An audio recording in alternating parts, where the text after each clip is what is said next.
Commander-in-Chief of these United States of America. Yes, sir.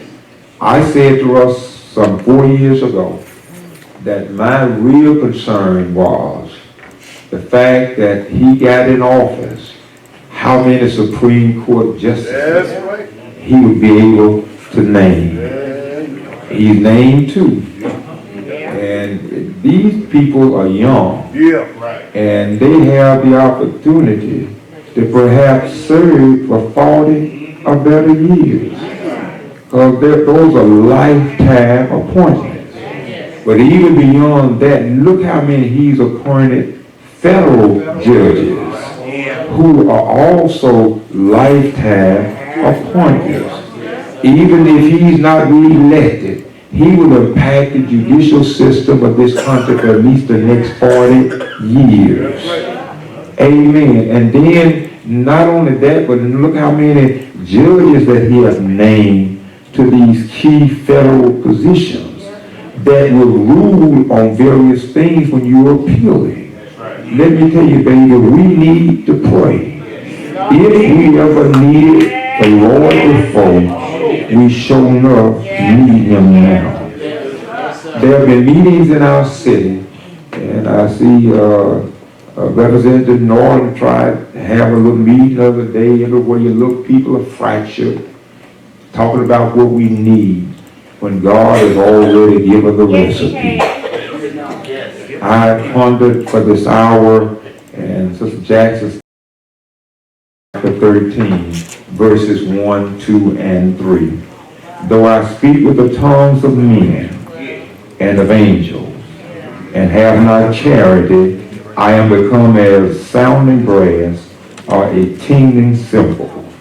And though I have the gift of prophecy, and understand all mysteries, and all knowledge, and though I have all faith, so that I could remove mountains and have not charity or love, I am nothing. And though I bestow all my goods to feed the poor, and though I give my body to be burned, and have not charity, it profiteth me nothing. The Lord told me to talk to you about and to this country. If we are going to come out from where we are, we need to follow the way of love. Amen. And that's what I want to talk to us about a few moments this morning. Following the way of love. My brothers and sisters, I would ask the question this morning, what is your greatest aspiration of life? Some of you would say, I want to be successful. Others would say, I want to be happy. Somebody would say, I want to feel no pain. Somebody else would say, I want some recognition. I want to be known as somebody. And even though some of you may not know it, everybody has some aspiration. Because your aspiration in life is what guides your decision each and every day. What guides you every day is what you want to be in life and what you want to get out of life. And the dictionary defines aspiration as a strong desire to achieve something high or great. And I think all of us in here have some desire to achieve something that is high or something that is great. For example, if my aspiration is having fun, then when I get 2 invitations on the same night, I decide which I'll have more fun. You know, and if my aspiration is security, then I'm going to make my decision on what is safest. You know, if my aspiration in life is comfort, then I'm going to choose the path that is the easiest. And if my aspiration in life is recognition, then I will seek to do those things that will bring me the most recognition.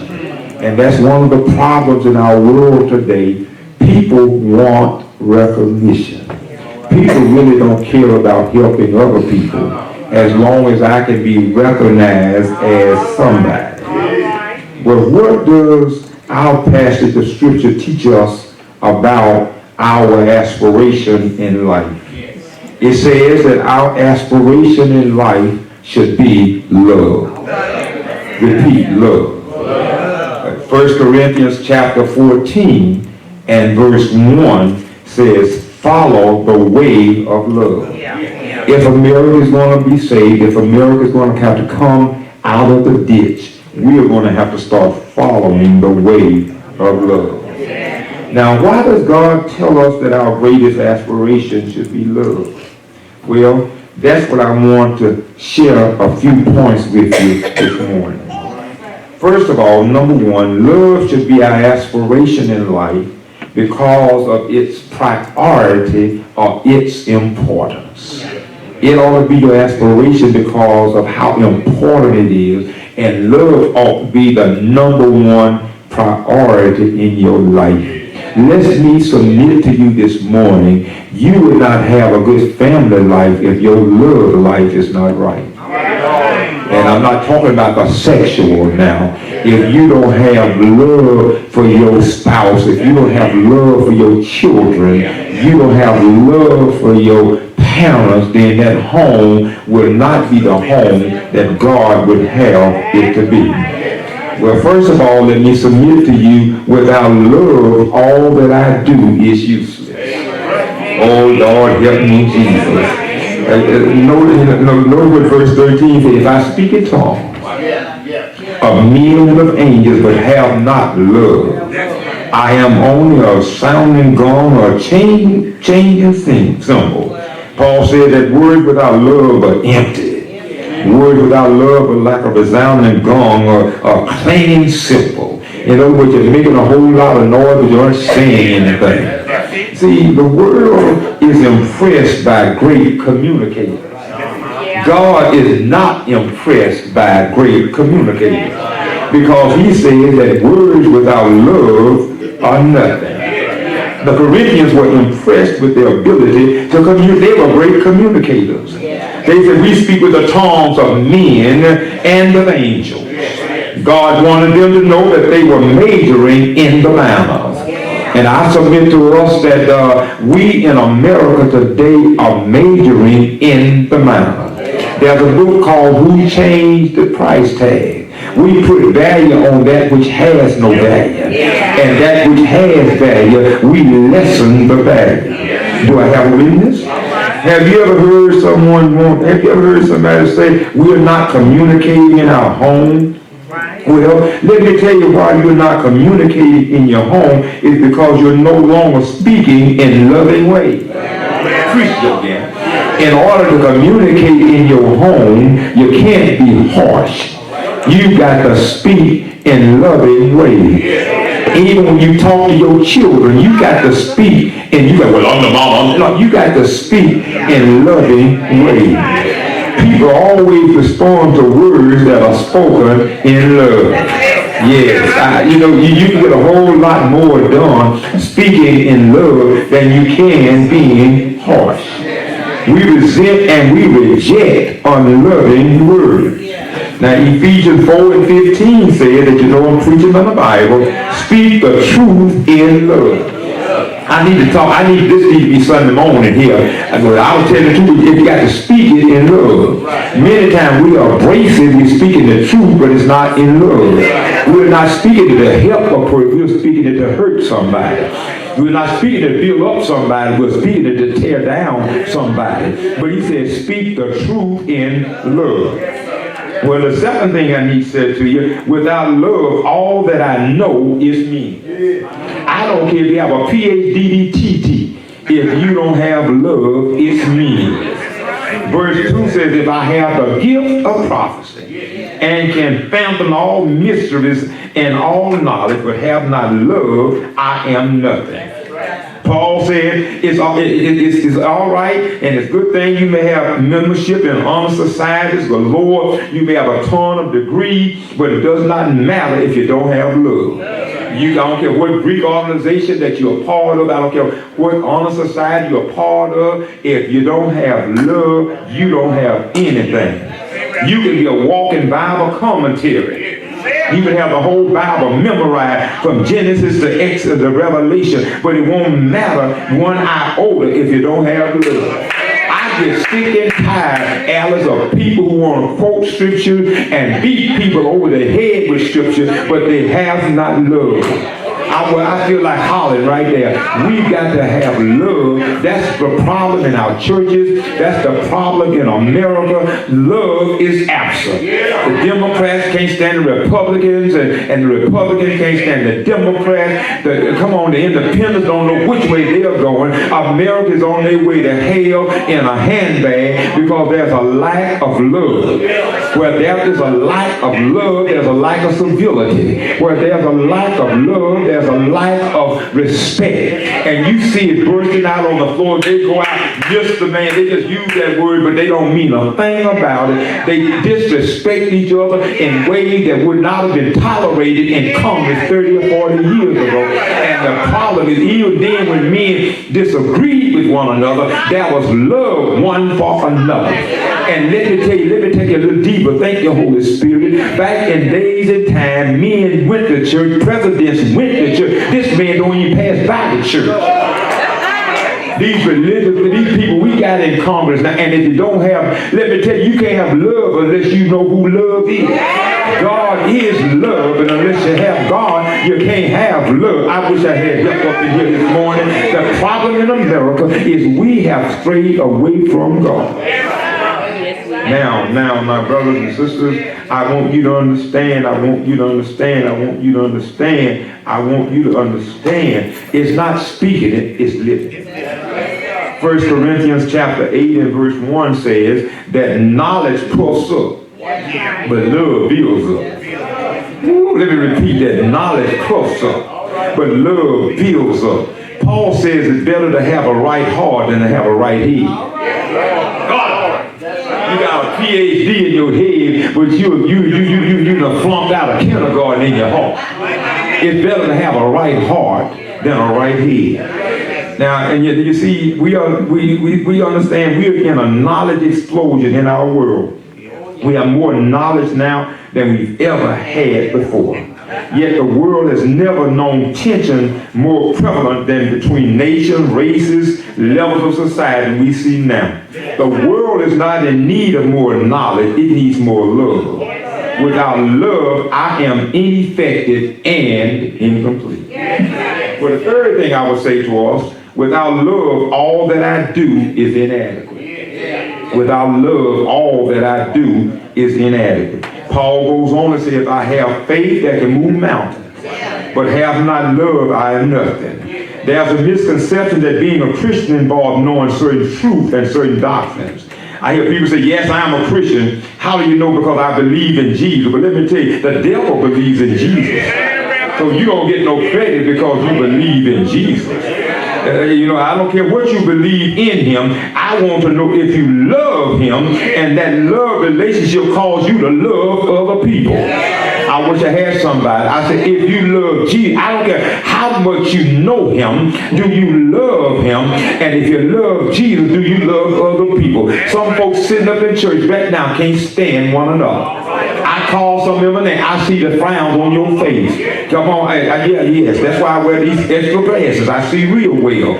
I read through your expressions on your face. How can you not love people that you're seated with in here and talking about how much you love God? The devil is a lie, because when love comes into your heart, it cleanses out all of that other stuff. I don't care what somebody has done. I'm going to love you anyhow, because Jesus is me and Jesus is love. My brothers and sisters, Christianity is a lifestyle. And it's a lifestyle of love. And until America gets back to Christianity, until America gets back to a lifestyle of love, things are not going to change. You look at it kind of funny. Look at Galatians chapter 5 and verse 6. Galatians 5, the only thing that counts is faith expressing itself through love. Yeah, you got to show it through love. Yeah, for Jesus said to us, for in Jesus Christ neither circumcision availeth anything, nor uncircumcision, but faith which worketh in love. Yeah. You see, some of you need to write down in your diary, the only thing that counts is faith expressed through love. Without love, all that I do is inadequate. The fourth thing I need to say to us, without love, all that I have is unimportant. Yeah, let me repeat that. Without love, all that I have is unimportant. And verse 3 says, if I give all I possess to the poor, but have not love, I gain nothing. You can give all that you have and still not have love. Because you give through selfish motives, not just what you're giving. You see, some people, they see men give money because they want builders named after them on college campuses. Not that they love the school so much, but they want their name on buildings. Folk give in church, not someone, you know, I grew up in the days gone past, you know, you have that, hey, sister with that big pretty head, give it 20. Ooh, she didn't give it because she wanted, she did it because I called her name, talk about her head. You know, folks, you know, but see, God looks at your motive. God looks at why you. Some folks singing not to sing unto the Lord, but they want to show how good they are and how I'm gonna go in there. I'm gonna shout the house. I'm gonna kill them tonight. Yeah. Come on. You see, my brothers and sisters, there have been men who have given their wives everything they ever wanted, and they're shocked when they're asked for a divorce. And you give her the biggest diamond ring in the world, but if you don't give her your love, you can forget it. Same thing with your children. You can give them all the material things in the world, but if you don't give them your love, then you fail them as parents. The fifth thing, without love, all that I accomplish is insufficient. Without love, all that I accomplish is insufficient. In verse 3b, it said, if I surrender my body to the flame, but have not love, I've gained nothing. Paul is saying that we can write up an impressive list of achievement. We could be listing all the outstanding who's who, whatever books in America, and not achieve one thing if we don't practice. That's what's going on in America. Everything is going on, but we're not getting anywhere because without love, what you do is not worth a hill of beans. Let me tell you something, baby. If you don't hear nothing else this morning, hear what I'm about to say. The point that Paul is making in these first 3 verses is the fact that relationships are more important than accomplishments. Right. Relationships are more important than, and when America comes to the fact that how we relate to one another is more important than what we accomplish in this little life. You see, my brothers and sisters, success without love is empty. The world is full of celebrities who live empty lives. That's why they spend $50 million on a house and nobody in it but themselves because they're alive. That's why they buy these $5 million cars that they park collect because they're alive. That's why they go out and pay $45,000 for their child to have a jacket that Michael Jackson wore because their lives are empty. One day, get this. One day, God will do an audit on your life. How am I doing? One day God will do an audit on your life. And when he does, he will not be looking at your accomplishments. He will not be looking at the bottom line of your finances. He will be looking at your relationship to evaluate how you live. He's going to be looking at your relationships to see how you live. Who could you get along with? Who couldn't you get along with? Did you help somebody as you passed along the way? Let me summarize those verses.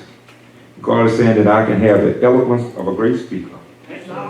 I can have the intelligence of a genius. I can have the faith of a miracle worker. I can have the generosity of the kindest person in the world. And I can have the dedication of a martyr.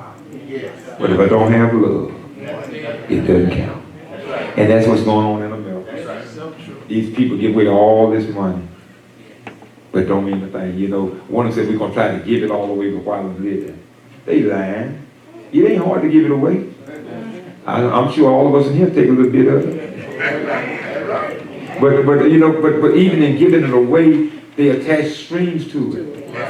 So it really amounts to nothing. Let me give you a tip. One of the rules of communication is repetition. When you're trying to make a point, you repeat it often enough for people to hear you. And Paul is using that method where he just keeps repeating what he said from 5 different angles there. Now, let me say the next thing I need to say to us. We should make love our aspiration by practicing love or by giving it. By practicing love. I'm talking to America. It's right there in 1 John chapter 3, verses 16 through 18. This is how we know, this is my hoop for this hour. This is how we know what love is. Jesus Christ laid down his life for us. And we ought to lay down our lives for our brothers. If anyone has material possession and sees his brother in need but has no pity on him, how can the love of God be in him? Dear children, let us not love with words or tongue, but with actions and in truth. Lord. What the world needs now is love. You must love. See, you got to love. The love songs on radio are not love songs. They're lust songs. The truth of the matter, you and I need some lesson on how to love. Because most of us really don't know how to love. And that's why our society, our country is so dysfunctional. We don't know how to love. We got to learn how to love. Well, let me help you out. Let me help you out. I hope you had your coffee, but you stay with me a while. Look at again at verse 4. Love is patient. Love is kind. It does not envy. It does not boast. It is not proud. It is not rude. It is not self-seeking. It is not easily angered. It keeps no record of wrongs. Let me repeat that one. It keeps no record of wrong. Love does not delight in evil, but rejoices with the truth. It always protects. It always trusts. It always hopes. It always perseveres. Love never fails. I want to ask you, I want to give you an open book test this morning. What kind of lover are you? And I have to be honest with you. If this is what love is, I'm not a very good lover. Because I told you to leave whatever y'all are doing and leave it alone. I want you to understand. We've got to be the kind of love. Now you got me messed up. Yeah, now I am, but no, I'm going to love him if he learns to leave it alone, like I tell you. I'm doing good. And I've got to do it for 40 hours. Let me tell you another thing. Love is an action. That's right. It's an action. It's not something you feel. It's not something you say. It's not something you do. It is something you do, though. Love is not just talk. It's not all words. It acts.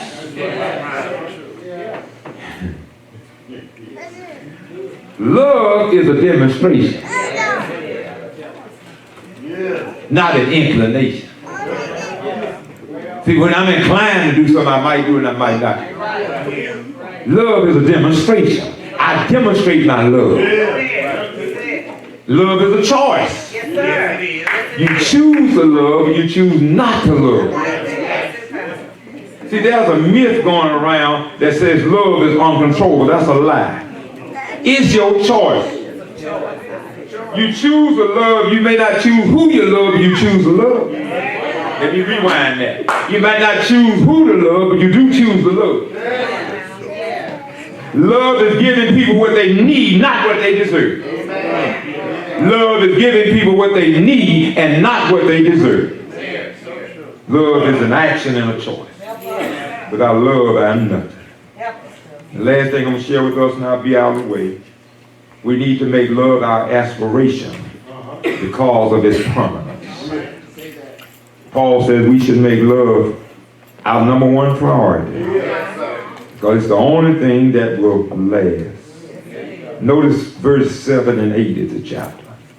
Love always protects, always trusts, always hopes, always perseveres. Love never fails. Wow. The beauty of love is you can learn lessons of love all over again. Come on. You can learn it all over again. The Bible says that love perseveres. Every other life principle gives up, but love perseveres. How long does money last? Some of that stuff you live for Friday night for, you wish they take Friday off the calendar. Because Friday don't mean a thing to you except to get home and lay in the bed. I promise you that. But love does not fail. Verse 13. These things remain. Faith, hope, and love. But the greatest of these is love. Why is love greater than faith and hope? Could it be that nothing really matters if there's no love in it? We all want to be loved and to be accepted. Is that right? Well, John 13, verses 34 and 35, Jesus said, a commandment I give unto you, love one another as I have loved you. You must love one another. All men would know you are my disciple if you love one another. Notice here as I close, he said a commandment. He's not suggesting, he's commanding us to love. America, God says we must love one another. If you are believing in Jesus Christ, then love is a lifestyle, it's not an option. It's a commandment.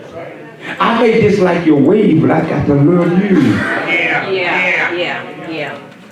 How am I to love America? As Jesus loved you. We got to love the way Jesus loved us. Falling in love with Jesus. Falling in love with Jesus. Falling in love with Jesus was the best thing I ever done. Falling in love with Jesus. Falling in love with Jesus. Falling in love with Jesus was the best thing I ever done. In his arms I feel protected. In his arms, never disconnected. In his arms, I feel protected. There's no place I'd rather be. Falling in love with Jesus. America, we got to fall in love with Jesus.